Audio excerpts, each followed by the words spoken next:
Selamat datang di channel Jendela Dunia, channel berbagi wawasan dan berbagi inspirasi. Kali ini kita akan melanjutkan pembahasan pada sesi sebelumnya, yaitu bagaimana strategi untuk lulus ujian CPNS. Pada sesi ini kita akan membahas salah satu bagian dari tes intelijensia umum, yaitu tes kemampuan verbal. Kemampuan verbal yang akan kita bahas pada sesi ini adalah tes persamaan kata atau sinonim, kemudian tes lawan kata atau antonim, dan juga tes padanan kata atau analogi. Nah, dalam tes kemampuan verbal ini biasanya kita disuguhkan dengan kata-kata yang sangat jarang kita pakai dalam kehidupan sehari-hari, seperti yang dapat kita lihat sama-sama di layar. Kata-kata seperti sine qua non, eka matra, bona fide mungkin jarang atau tidak pernah kita pakai dalam kehidupan sehari-hari, dan ini akan sangat menyulitkan kita ketika kita jarang latihan ataupun bahkan tidak pernah latihan. Untuk itu, satu-satunya cara adalah kita mesti rajin berlatih, rajin membaca agar perbendaharaan kata kita dapat lebih banyak lagi. Nah, kita akan mulai dengan tes persamaan kata. Berikut adalah beberapa tips dan trik dalam mengerjakan soal-soal tes persamaan kata atau sinonim. Yang pertama adalah tentunya kita harus banyak membaca dan menghafalkan sinonim kata. Tidak ada jalan lain selain menghafal dan membaca. Kemudian ada tips dan ada triknya. Biasanya dalam tes sinonim, kata-kata yang memiliki bunyi yang mirip umumnya adalah jawaban yang salah. Kita ambil contoh aforisma. Kemudian dalam pilihan jawabannya ada a priori dan prima. Jangan memilih itu, tetapi carilah jawaban yang lain. Dalam contoh soal ini, jawaban yang benar adalah maksimal.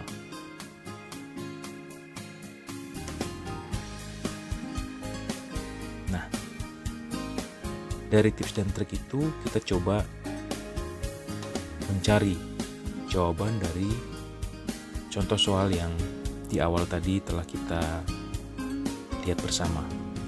Yang pertama adalah cerebrum. Di sini ada beberapa kata yang bunyinya hampir mirip dengan cerebrum, yaitu celebrities, balneum. Nah, yakinkan diri kita bahwa itu bukan jawabannya. Apa jawaban yang benar? Ternyata otak besar. Kemudian mobilitas. Ada kata yang mirip, yaitu motivasi, lalu lintas. Lantas apa sinonim dari mobilitas? Ternyata adalah gerak. Demikian juga dengan bona fide. Artinya dapat dipercaya. Dari pilihan jawabannya ada bunyi yang cukup mirip, yaitu bonsai. Sebaiknya ketika kita berada dalam tes persamaan kata, kita tidak memilih jawaban-jawaban yang bunyinya hampir sama dengan soal. Sine qua non, artinya harus ada. Kleptofobia, takut kecurian. Kolusi, kong kali kong. Eka matra, fisika, proteksi, pelindungan. Bagak, pemberani. Bagak bukan bergaya. Sekilas bunyinya mirip. Kemudian juga bukan nama burung. Nama burung gagak. Ini bagak. Nah,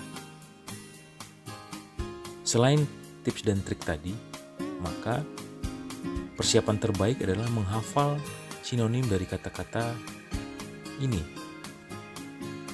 Dari beberapa kali tes, kata-kata ini sangat sering keluar dalam soal, sehingga tidak rugi jika kita menghafalnya. Tes yang kedua adalah tes lawan kata. Masih sama dengan tes sinonim, bahwa kata-kata yang dimunculkan adalah kata-kata yang agak jarang kita pakai dalam kehidupan sehari-hari. Tapi tidak tertutup kemungkinan juga dengan kata-kata yang familiar seperti ibu, khas, dan lain sebagainya. Nah, apa sih tips dan trik dalam mengerjakan tes lawan kata? Yang pertama adalah amati pilihan jawaban. Carilah dua jawaban yang berlawanan. Seringkali jawaban soal antonim berada pada salah satu dari dua kata yang berlawanan tersebut. Nah, kita ambil contoh. Soal khas. Kemudian dalam pilihan jawaban ada dua kata yang berlawanan, yaitu khusus dan umum. Biasanya, jika ada dua kata berlawanan, maka jawaban yang benar adalah salah satu dari dua kata tersebut. Apakah khusus berlawanan dengan khas? Tentu tidak. Yang benar adalah umum. Tips dan trik yang kedua adalah untuk kata-kata Latin atau ilmiah, utamakan pilih jawaban yang mirip dengan soal. Jadi, berbeda dengan tes sinonim yang tadi. Jika dalam tes sinonim kita menghindari yang bunyinya sama, dalam tes lawan kata kebanyakan jawaban yang benar adalah yang bunyinya hampir sama dengan soalnya. Contohnya pada soal antipati. Dari pilihan jawaban terdapat kata simpati yang hampir mirip dengan antipati. Maka kemungkinan besar jawabannya adalah simpati. Tips dan trik berikutnya adalah kita harus konsentrasi. Soal tes antonim biasanya tepat setelah tes sinonim. Peserta seringkali menyangka masih berada pada bagian tes sinonim sehingga jawabannya keliru. Seperti contoh tadi. Khas. Ketika kita tidak menyadari kita sudah berada pada sesi tes lawan kata, maka kita akan memilih jawaban khusus karena kita mengira masih berada dalam tes sinonim. Untuk itu, fokus dan konsentrasi adalah hal yang mutlak dalam mengikuti tes. Kita coba mencari jawaban dari contoh-contoh soal yang tadi telah kita saksikan bersama. Yang pertama adalah antipati. Antipati telah kita bahas. Juga khas telah kita bahas. Nah, kemudian ibu. Dari pilihan jawaban, tidak ada yang menyebutkan kata ayah atau bapak. Maka kita harus mencari jawaban yang paling mendekati lawan dari ibu, yaitu anak. Kenapa? Jika ada ibu, maka ada anak.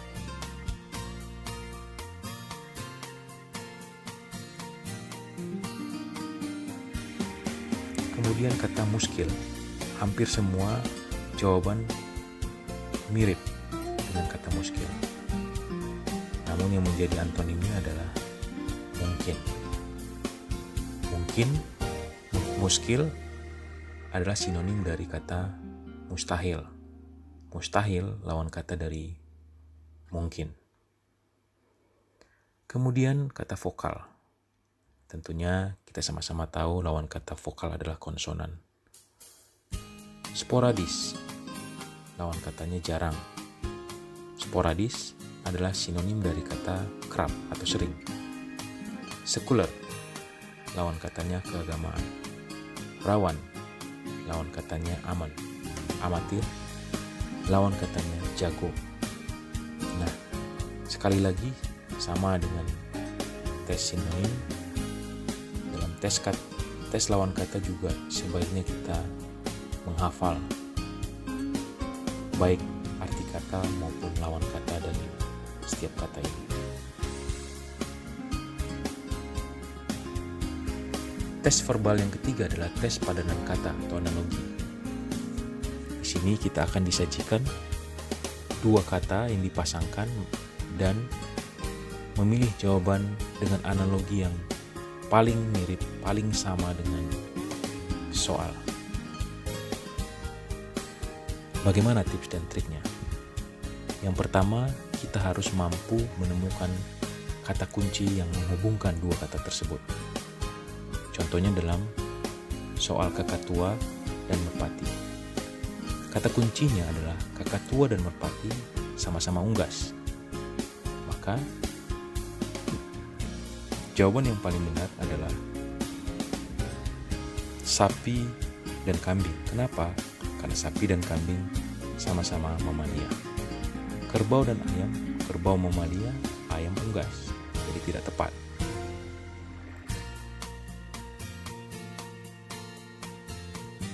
Tips dan trik yang kedua adalah kita harus mampu membuat kalimat dengan pola yang sama untuk kedua kata.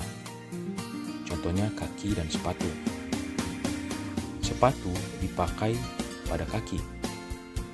Untuk itu, jawaban yang paling benar adalah telinga dan anting. Kenapa? Karena anting dipakai pada telinga. Sepatu dipakai pada kaki, anting dipakai pada telinga. Analogi ini tidak cocok jika kita berikan pada pilihan jawaban yang lain. Maka kita wajib memilih C. Kita akan coba mengaplikasikan tips dan trik tadi dengan soal-soal berikut. Matahari terang tadi kita sudah bahas. Nah, sekarang umum lazim. Umum lazim. Analoginya adalah umum sinonim dari lazim. Maka kita harus mencari pilihan kata, padanan kata yang sinonim. Apakah kurus sinonim gemuk? Tidak. Apakah langsing sinonim ramping? Ya. Apakah lapar sinonim haus? Tidak. Apakah garam sinonim asin? Tidak. Apakah cinta sinonim dari tinta? Tidak. Maka jawaban yang benar adalah B. Siswa belajar. Kita harus mampu menemukan analoginya. Siswa tugasnya belajar. Maka jawaban yang paling tepat adalah ilmuwan tugasnya meneliti. Mungkin sebagian dari kita akan bertanya-tanya, kenapa tidak karyawan dan bekerja? Menurut JD, yang bertugas untuk bekerja itu tidak hanya karyawan, tapi artinya ini pilihannya terlalu umum, tidak spesifik. Kalau belajar adalah spesifik tugas dari siswa, dan meneliti adalah spesifik tugas dari ilmuwan. Sedangkan bekerja adalah kata yang masih cukup umum, sehingga jawaban yang paling tepat adalah ilmuwan dan meneliti. Kakak tua dan merpati tadi kita sudah bahas. Kemudian belajar pandai. Nah, analoginya adalah belajar supaya pandai. Yang paling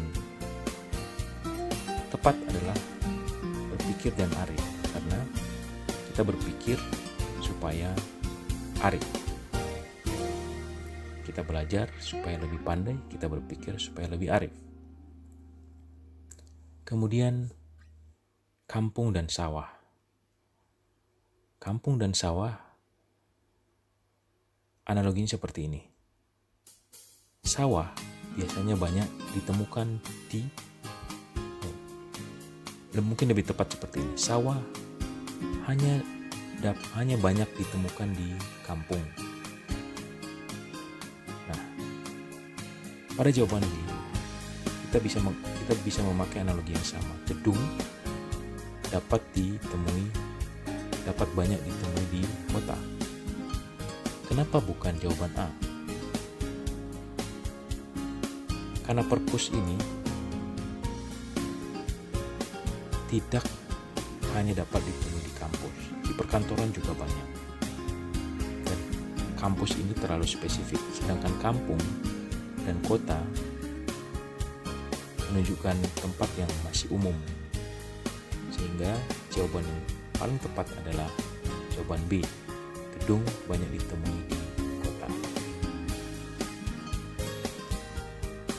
Demikian dulu untuk sesi kali ini. Untuk sesi berikutnya kita akan membahas tentang tips dan trik pada tes atau ujian yang lain. Terima kasih atas atensinya dan semoga bermanfaat.